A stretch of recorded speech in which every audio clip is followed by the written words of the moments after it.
Pred začetkom razprav je sinodalne očete in ostale udeležence zasedanja nagovoril glavni poročevalec sinode kardinal Peter R.D.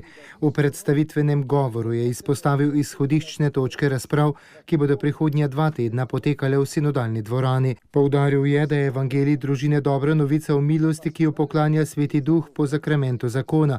Je nova priložnost dana šibkosti človeka, da jo sprejme in praznuje z veseljem in hvaležnostjo, tako na osebni kot na skupnostni ravni.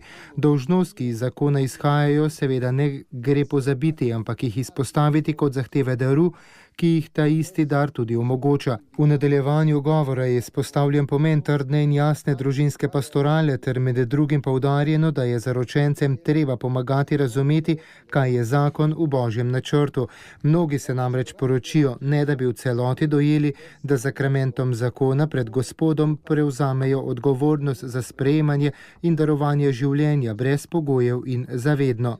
Glavni poročevalec je dotaknil tudi vprašanja družine kot protagonistke evangelizacije, pastoralnega delovanja v kriznih situacijah in težav v družini.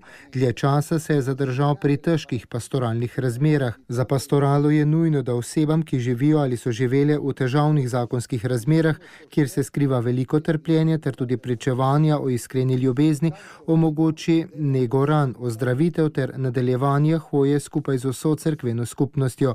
Kardinal R.D. je v nadaljevanju še pojasnil pomen usmiljenja kot osrednje teme Božjega razodetja, zatem pa spregovoril o civilni poroki in skupnem življenju neporočenih parov, kar je opredelil kot novo področje današnje pastorale družine. Tudi v razmerah, ki so na prvi pogled daleč od evangeljskih kriterijev, cerkev mora videti priložnost, da stoji ob strani osebam z namenom, da bi jih pripeljala do zavestne, resnične in pravilne odločitve glede njihovih odnosov.